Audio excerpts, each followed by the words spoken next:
Today, we are going to be discussing big blind defense. This is something a lot of people do incorrectly. Something I do incorrectly is I don't have my microphone in the right spot half the time. Give me just a minute. This is going to be a rather short show today because I have a poker coaching webinar today at promptly 10 a.m. So we have to make sure we're fully prepared for that. So we're going to be talking about big blind defense for just a little bit, and then we will be done. Goodness gracious, what a hectic day. What a hectic day. All right. First things first. At the start of your day, get your cup of coffee, have a nice sip, get in the mood, get in the zone. Enjoy your life and be happy that we get to have this experience here together. I'm happy to be here with all of you. Let's have a good day. This is my second cup of coffee this morning. I drank the first one pretty much immediately. That's how it goes sometimes, especially when your cup is a little small. All right. So, big blind defense. Today's poker coaching homework challenge was essentially a big blind defense question. And I want to talk about two brief things here. The first is that essentially you want to be defending your big blind with a pretty wide range. If you are watching this here on Instagram today, you are not going to be able to see the ranges. So I suggest right now you head over to youtube.com/pokercoaching or twitch.tv/Jonathan Little because we're going to be showing ranges. Okay? So if you're watching here on Instagram, they won't let me show you the ranges. So please head over to one of those other channels, assuming you want to see the ranges. Looks like we're going to be super popular on Instagram today. Go figure. So when someone raises, when you're playing shallow stacked, we're going to be discussing 15-ish big blind poker here on pokercoaching.com. We have charts for various other stack sizes. But when you're facing a raise, usually that's going to be a min raise. If your opponents are raising larger, you should defend tighter than the ranges I am about to give you. Okay? And that's because you're getting worse pot odds. As your pot odds get worse, you should be defending tighter. Your opponents can't raise smaller than a min raise, so you can't really defend a whole lot wider than these ranges. However, if your opponents don't play the optimal ranges themselves, in turn, you should continue to adjust, right? If your opponents, let's say, only raise with pocket aces, well, now you should defend incredibly tightly, folding almost everything, right? If your opponents raise with all sorts of garbage, you should be defending even wider. And one thing I think you'll actually find is that a lot of people do raise a little bit too wide. And if they're raising a little bit too wide, then you get to defend wider. So let's take a look. First things first, again, if you're watching on Instagram, head over to youtube.com/pokercoaching or twitch.tv/pokercoaching right now, because I'm showing some ranges to all those people there. So whenever under the gun raises, this is first position at a 9-handed table, when they make a min raise, playing 15 big blinds deep effective, that means that essentially among the two players remaining in the hand, you're playing 15 big blind stacks. I understand sometimes there may be cases where under the gun has 50 big blinds, everybody else has 50 or 60 or 70, and you have 15 in the big blind. That's a slightly different scenario. But if everyone's playing roughly 15 big blinds deep, these charts very much so apply. So this is the Gto strategy solved using Munker Solver, which will give you slightly different ranges than Pio Solver will. And you're going to find that these Munker Solver ranges typically are just more accurate. And that's because it's a much better solver when it comes to solving multi-way scenarios. It can do that, whereas Pio Solver only solves heads-up scenarios. But the problem with Munker Solver is it takes significantly more resources, which means it takes more time and money to get the solutions. But hey, I don't have all the time, but I have money, so I'm happy to spend money to get these ranges to turn around and give to all of you members of pokercoaching.com. All these charts are in the tool section at pokercoaching.com, so go download them. They're there for you. So as you see, with this range, we are going all in with the hands in blue. We're calling the hands in green. One thing you may notice, we're playing, what is this? 78% of hands against an under the gun raise. That may sound incredibly loose to you. Ask yourself, under the gun raises, are you really defending Queen 3 offsuit and 8-7-5 offsuit whenever you are facing a min raise? A lot of people aren't.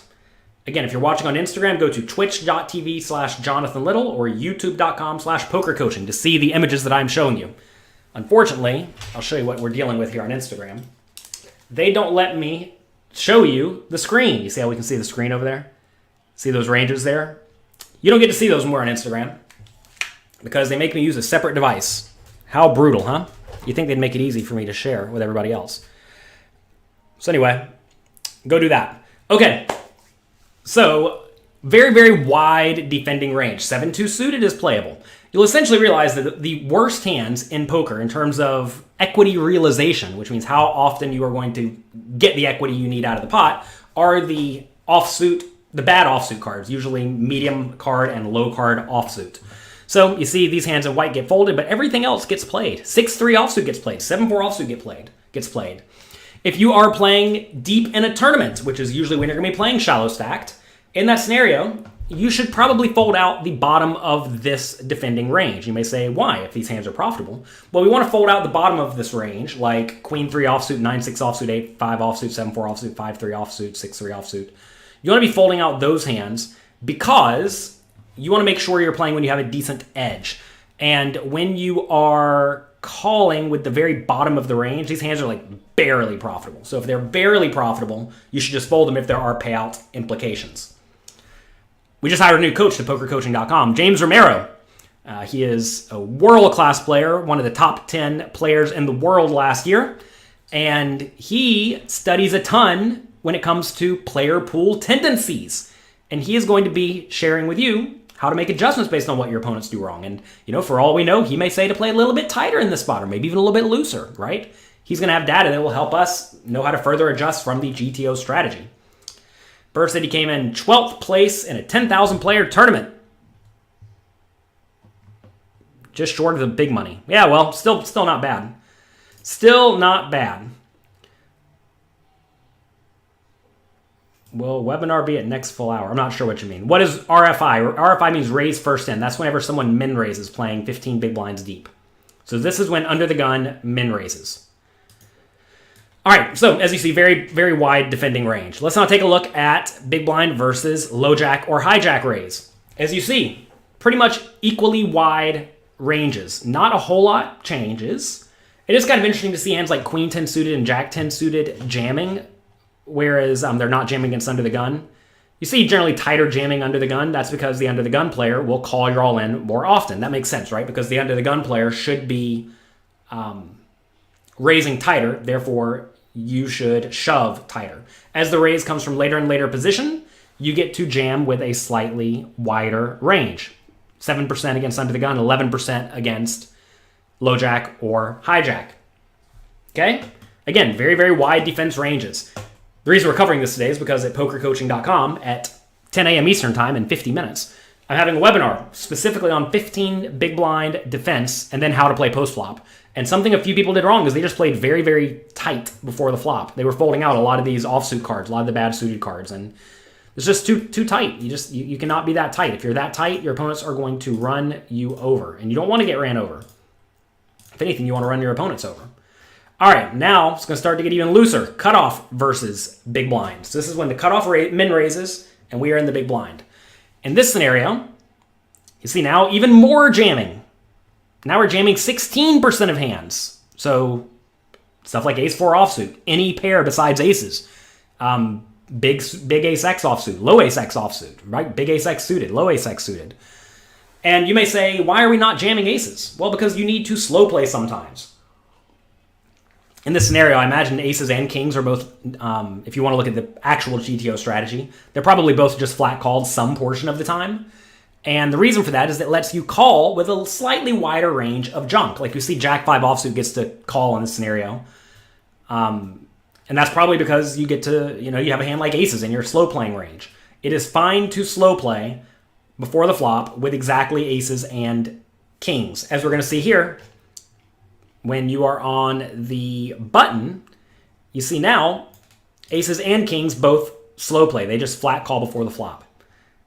Again, people on Instagram saying you can't see the images. Yes, I know. Instagram doesn't let me share my screen with you. You have to go to youtube.com/pokercoaching and watch us live there. There, you can see these images. Or twitch.tv/pokercoaching. I'm sorry, twitch.tv/Jonathan Little. Okay, so again, big blind versus button. We see we're actually jamming, interestingly enough, slightly, a little bit wider. Not much wider than against the cutoff. We were at 16% against the cutoff, 17.6% against the button. And you'll see the same thing holds true. What a few people did wrong in the homework challenge today at Poker Coaching is they would jam with a very polarized range. They would jam just the absolute best hands, and they would jam some junk. And you really don't want to be jamming junk, because when you jam junk and get called, you're in bad shape. So what's happening here is essentially your jamming range is basically linear. You see, it's just a lot of the generally strong hands, mostly pairs and ace-x. That's because pairs and ace-x are usually the best hand at the moment. And then all the other hands, like king-queen suited, king-jack suited, king-10 suited, queen-jack suited, these hands flop very well and want to see the flop. While you could profitably jam with them, that does not mean you should jam with them. What a lot of people do wrong is they follow what is called a reshove chart.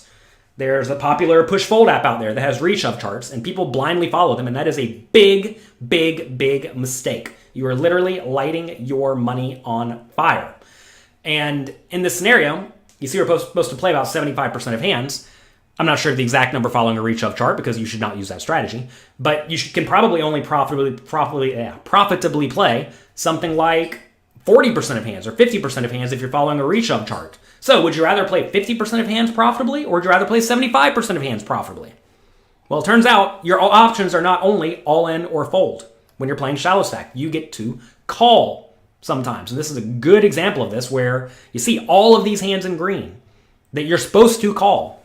This is what you're supposed to do against a player who plays perfectly. Again, what if your opponent plays a little bit too loose? What if they raise 60% of hands on the button or 75% of hands on the button? Well, now you get to play even wider.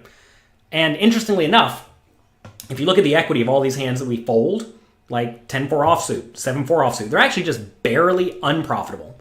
And that's because when you are in this scenario, when your opponent min raises the button, you have to put in one big blind to try to win a pot that's going to be 5.5 big blinds total. 5.5 big blinds. Where do we get 5.5 big blinds? We have buttons raise, your call, and the big blinds. That's 4 big blinds, right? Plus the ante, plus the small blind. Or plus the small blind. Yeah, ante and small blind. So you're putting in 1 to try to win 5.5 total, which means you really do not have to defend post-flop all that often. So you defend a ton pre-flop, and then you get to just check fold a lot of the time after the flop. You just showed up late. Can you go over what you've gone over so far? No, that's not how this works.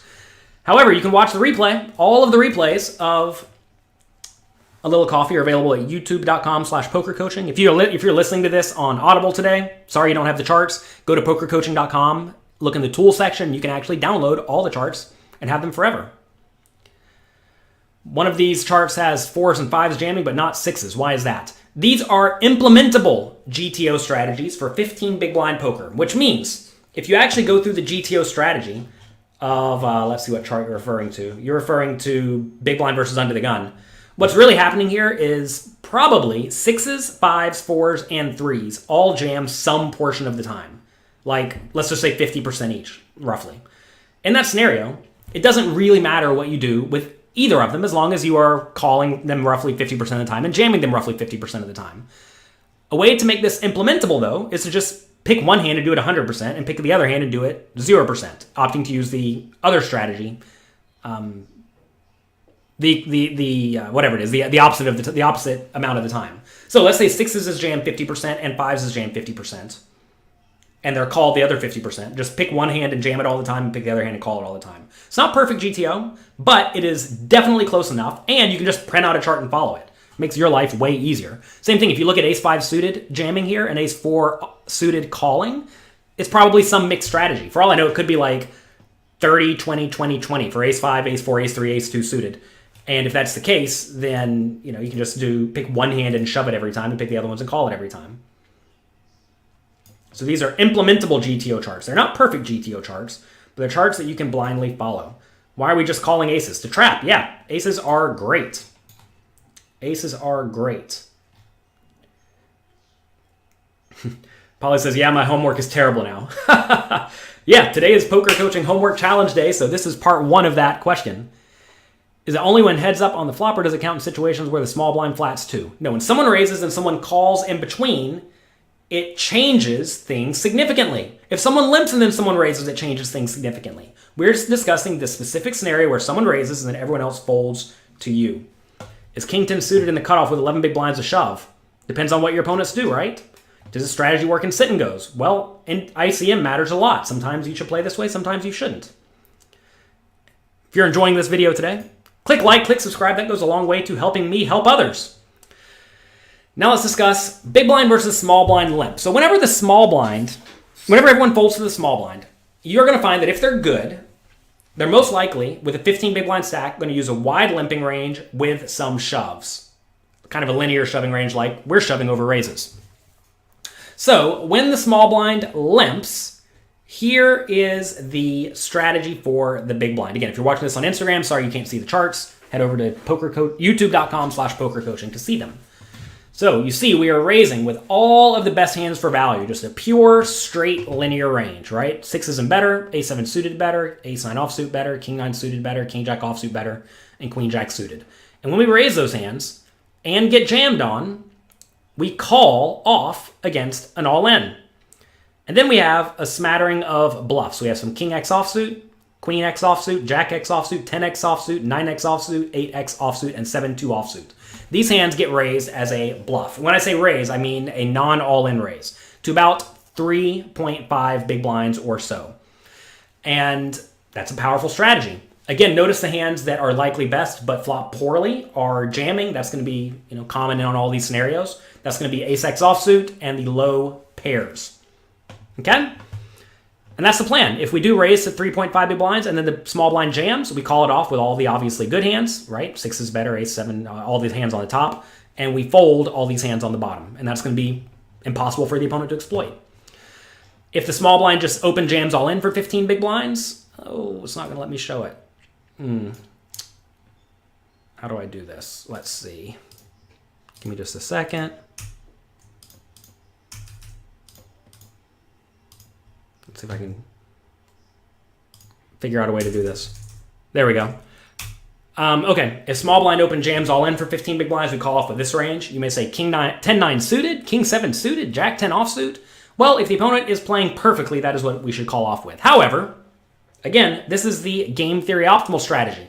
This is not the strategy for when your opponents play poorly. And most people, when they jam from the small blind, they're actually jamming a little bit too tightly. And if they're jamming a little bit too tightly, that in turn means you should call off tighter, right? Instead, you're going to find that a lot of people limp a lot. And if they limp a lot, then we should actually play this range, but slightly differently. We should raise a little bit wider for value, because what's going to happen is our opponent's going to limp, we're going to raise, they're going to call, and then they are going to call or fold a lot. So we should perhaps raise a little bit wider for value, and maybe even a little bit wider as a bluff, because we're raising wider for value, right?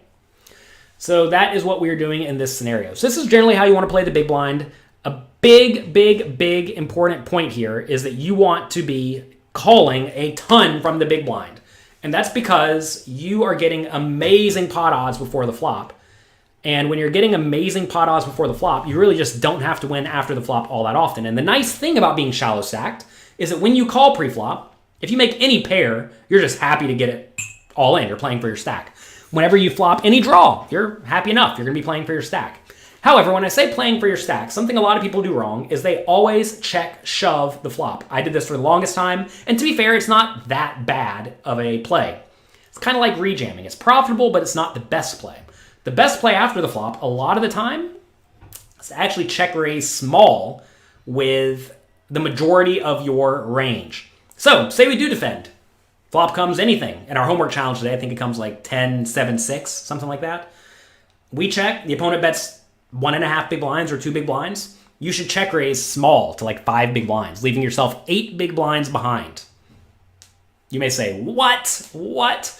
Well, that actually allows you to check raise with some very low equity bluffs, as well as all of your pairs, or the majority of your pairs that are happy to get their money in, like top pair. And also it allows you to check raise with the strong draws that can easily call it off if they do get jammed on. So while it is profitable to check shove, like if you just check shoved any pair and any draw, it's probably fine. But you'll make a little bit more money by check raising small with the vast majority of your range. Let me actually look at the GTO strategy real quick.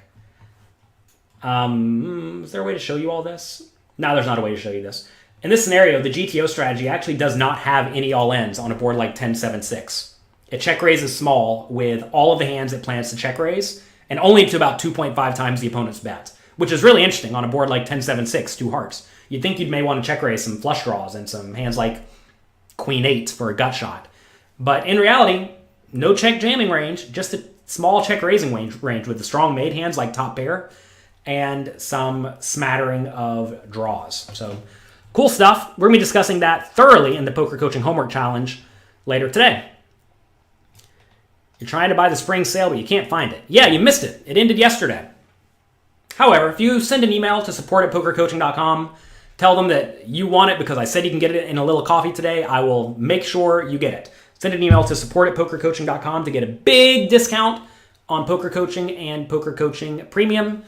Tell them you want the spring sale, and tell them that, well, if you send the email before 10 a.m., actually, let's give people time to watch this. If you send the video before, or your email before, let's say Tuesday, because I know people are going to watch this or listen to this later, you can still get the spring sale. Send an email to support@pokercoaching.com, and you will get a big discount on Poker Coaching.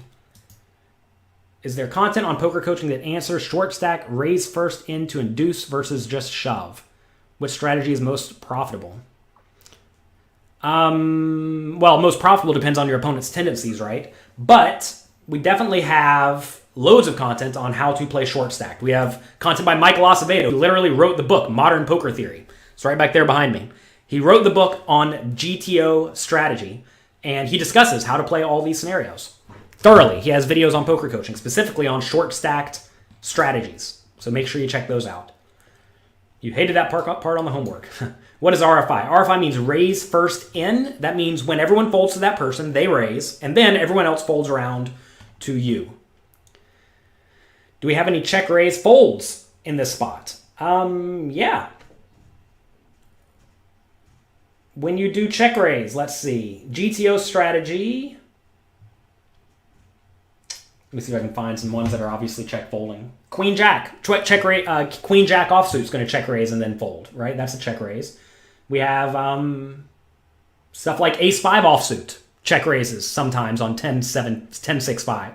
10-7-6 and then folds. Ace 2 offsuit check raises sometimes. 5-4 offsuit check raises sometimes. And then reluctantly folds, I imagine. I'm not sure what 8-2 does. 8-2 probably check raises and then folds sometime. You have to realize all these are mixed strategies, right? And for that reason, it's, difficult to know exactly what it's doing. All right, let's see. You've been doing tons of quizzes. If you're interested in the rewards, you go to support@pokercoaching.com. Send us an email. Are these suggestions if everyone has roughly 15 big blinds? Essentially. Or like someone raises and everyone yet to act has 15 big blinds, or the initial raiser has 15 big blinds. Have I tried blueberry coffee? I have not. I'm sure it's good though. Can you talk about how to use these strategies in ICM scenarios? I can. The problem is that it's very, very difficult to discuss specific scenarios, right? Like say you're the big stack, right? And a short stack raises. In theory, you should be jamming on them a lot, right? Like you should not be doing a whole lot of calling because they should just fold to your jam a ton. However, what if they now only raise with really good hands because they know you're going to jam a lot? Well, now you shouldn't jam much of anything. So it's very difficult to try to discuss like GTO ICM strategies because it depends a ton on what the opponents are doing. And also it depends on the other stacks at the table, right? Like let's say someone raises off a 15 big blind stack and there's 3 stacks with 2 big blinds. Well, is that player raising only the nuts? Because they should. Or are they still raising too wide? If they're raising too wide, you should jam 100% of hands as the big stack. If they're raising really tight, you shouldn't jam anything, right? So it really does start to depend on what the opponent's strategy is. And it depends on all the other stacks at the table, and I don't have like an image of all the tables loaded up here, so no, we're not going to discuss that all that often. How often do we do these streams? Monday, Wednesday, Friday. What heads up display do I use? I use a heads up display called GALF2, GALF2. It's nothing fancy. Has standard pre-flop stats, and then it has flop check raise, flop continuation bet, flop fold to continuation bet. Same for the turn, same for the river. And that's basically it. I don't think you need anything fancy for tournaments. Especially if mainly you just don't have you don't have a big sample on anyone for most of the stats. So really you only get reasonable pre-flop stats on people that actually matter. You're replacing it with mushroom coffee. Yeah, I drink, what's it called? 4-Sigmatic coffee some portion of the time, and it's good. Should you adjust to tournaments with faster structures? No, you should just realize you're going to be playing shallow stacked. How many hours of online play can you say you're a winning or a losing player and not know it's just luck? It depends on how many hands you're playing, how many tournaments you're playing, where are your wins coming from, right? It's not just how many hands or hours do you play. Someone asked on Instagram, can you ask a question? Yeah, feel free. In your video blog at Bahamar, you mentioned you were thinking about getting in a tournament, but you wanted to gauge the talent of the field first. How do you determine that? All right, so I was probably talking about one of these $10,000 buy-in side events. When you show up to a $10,000 buy-in side event, first things first, there's usually not going to be a whole lot of people playing. A lot of people late register. When you show up, if it's all good players, how do you know if they're good? Well, fortunately for me, when I go to a tournament, I'm playing with, like the top 100 players in the world are mostly there. If you look at the field and it's 9 out of the 10 top 100 players in the world and a number 500 guy, it's a tough tournament. You don't want to play. There's no value there. If you show up instead and you look and there's like maybe 2 bad players and 5 good players, then it's a good tournament. So it really is just a composition of bad player to good player. Lumber, I have no clue what you're saying. Polarizing my coffee drinking range. Yeah, I drink all sorts of coffees, drink lots of teas. That said, I think oolong tea has been making my skin dry out around my eyes recently, so I've gotten off oolong tea, and it turns out the dry skin went away. I like oolong tea, though. It's a bit of a bummer. I think I may have to get off of it. What about small blind strategy? Listen, all of this is outlined at pokercoaching.com in the tool section. I'm not going to sit here and go through every single chart that I have right now, because I have to go get ready for the homework challenge. What's the goal of ICM, or when you're in the money but short stacked? Depends on where you are in the money. Are you just in the money? If you're just in the money in a 1,000-person tournament, so like 100 people get paid or 150 people get paid, and you're a shallow stack, well, now there's like no payout jumps for a while, so you're trying to get a hold of a lot of chips. If instead 9 people get paid and there are 2 other short stacks, well, your goal is probably to outlast them and get a payout jump or 2, because they might be semi-significant. How does someone remember all these charts? Well, Leonard, you're not supposed to actually remember and memorize all the charts. You're supposed to study the charts and reference the charts enough to the point that you just roughly know what to do. I have a push-fold quiz on my poker coaching app, and I get every single answer right the vast majority of the time. I mean, the only ones I get wrong are like ones that are very much on the cusp and very, very close spots, which means they're basically break-even anyway. And by referencing these a ton, like looking at them every single time you play, you will eventually figure it out. How do you track your play on tournaments and games where they don't allow Poker Tracker, Hold'em Manager, etc.? It's tough. Some of the sites will allow you to download the hand histories later, so definitely do that if you can. But you have to write down your hands is what it amounts to. There's really not any other great option. Can I make a video on perfect heads-up display stats? Honestly, I'm not the right person for that. Does that HUD work on ACR? As far as I know, Hold'em Manager, Poker Tracker, all the heads-up displays work on ACR. Lumen products. All right, I'll look it up. Lumin. Shout out to Lumen products. Maybe they're good, maybe they're bad. I'll tell you in a week. 2 people referenced it. All right, well, good. Let's see. Yeah, I'm not the best person on heads-up display stuff because I really don't use them. And I think to some extent, a lot of sites are getting away from it. Like I know on Party Poker, you can't use heads-up displays. On GG, you can't use heads-up displays. So like PokerStars, you can. ACR, you can. All the like random shady apps, I mean, obviously you can't.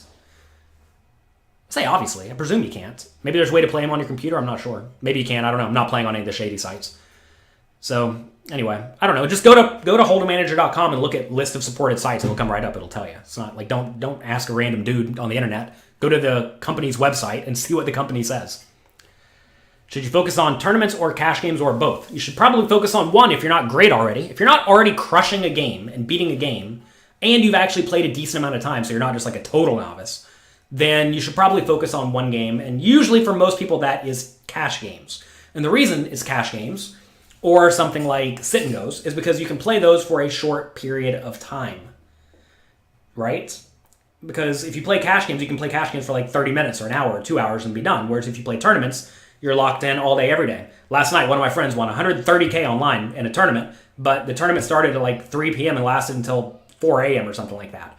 And that doesn't work for a lot of people. Obviously, if you knew you were going to win 130K, you'd sign up and you'd do it. But that's that. You are a non-believer in unregulated sites. I'm not sure what you mean by non-believer. I certainly believe they exist, and I know they are unregulated. Has that changed after a charity tournament? No, absolutely not. If anything, that makes me think they're going to get shut down even faster. You know, PokerStars and Full Tilt didn't really get shut down for a while. But once they started doing very public, very blatant affronts to the U.S. government, that's when they started to get shut down. Turns out, telling the government, hey, we don't care. We're going to do whatever we want. The government doesn't like it when you tell them very blatantly to their face that you're going to break the rules. And if anything, doing high-profile things like random charity tournaments is a great way to get the attention of the authorities. Do you think they should ban heads-up displays? I mean, heads-up displays are good for good players, right? Like, I know I have a higher win rate on sites where I can use a heads-up display compared to sites which I can't use a heads-up display. So, did they make the game softer? I mean, did they make the game... Does banning the heads-up displays decrease the edge of the pros? Definitely. Decreases the edge of the pros. So is that good for me? Obviously not. But it's good for the game long-term. What do I recommend for playing in tough cash games? We have a lot of content at pokercoaching.com. Go through the cash game masterclass. That's part of Poker Coaching Premium. Go to pokercoaching.com/premium to check that out. Also, I know Matt Affleck has a lot of good content on cash games. Our sit and goes a tougher grind. Well, it depends on the edge, right? All it really asks is, all you have to realize is what is the edge that you have in any individual game. And it depends on site to site. It depends on the rake. It depends on the player's tendencies, right? Depends on all sorts of minor things, but they all add up to be quite significant. What's the name of the heads-up display? It's nothing fancy. It's just called GALF. It really legitimately has VPIP, pre-flop raise, steal percentage, 3-bet percentage, fold to 3-bet percentage, flop, turn, and river, continuation bet, fold to continuation bet, and check raise percentage. And that's like all it has, I think. It's really not fancy at all. Would you advise joining pokercoaching.com? Definitely join pokercoaching.com if you want to get better at poker. Can you purchase poker coaching with Bitcoin? Send an email to support@pokercoaching.com and you can purchase it with whatever you want within reason. If you have any questions about payments, memberships, anything like that, any question, it's not too crazy, I promise you. Send us an email, support@pokercoaching.com. You thought I said that sit and goes were hard to make mistakes, so the skill gap is small. I did say that. But did you not hear what I just said? I legitimately just said, depends on the rake in the game, it depends on the opponent's skill levels, right? If the sit and goes have low rake and the opponents are terrible, you can make money. You can make money in any game, like literally any game, right? And at the small stakes, sit and goes are a great way to win money because the opponents are terrible. At the medium stakes and the high stakes, sit and goes are a terrible way to make money because the players are good, right? I mean, it really is as simple as that. Are your opponents making obvious mistakes? And they are in the small stakes, they're not in the high stakes. In cash games, people make mistakes all the way up to the very high stakes, which is why cash games are great. How many buy-ins did you start when you moved up in stakes? I started with $50 and I played Limit Hold'em back in the day. They didn't have no Limit Hold'em back then, really. So I played Limit Hold'em. I started with $50 and never had to put any more money into the game. We grinded it up nice and slow. And once I got to the highest limit games I had, I decided to play sit and goes because you could play a little bit bigger in sit and goes. And then we, turned that $50 into $350,000 within a few years, with the biggest buy-in game being $200. A lot of people think you have to spike and get lucky to have any chance to win money, but that's just not true. You just have to find a game you can beat and play it a ton. If you find any game you can beat and play it a ton, you'll make all the money. Back in the day, I did the same thing in live poker. I would sit there and play 5 to no limit at Bellagio and make about $25,000 or $30,000 a month consistently, playing 12 hours a day every day. I wanted to make some money, So I figured, you know what, I'm going to sit there for a year, print my 360K. Biggest buy-in was $1,500. Nothing fancy, but that's how you win lots of money long term. What separates the top 10% winners from the top 1% winners? Probably just maximum amounts of dedication, finding a good study group. Having a good group of peers around you who also want to become the best in the world and putting in an immense amount of study and dedicating your life to it will make you very, very, very, very good. If you only do it halfway, well, you won't be nearly as good. What's the earliest you busted out of a live tournament? I mean, definitely in the first few hands. I mean, that happens all the time. I remember one time, it was so funny. I was playing at WPT Borgata in some tournament, or some World Poker Tour event, and Nick Schulman came in. He flew in. He bought in like 2 minutes late. This is when you could not re-enter. This was a while back. He showed up a few minutes late, sat down. On like the first or second hand, he made quads against the straight flush and lost for like 300 big blinds. He just got up and left. It was so funny. But no, I mean, you bust early in tournaments sometimes. It happens. You get set up, you lose. Or you get aces. You get it all in with aces against kings, and you lose.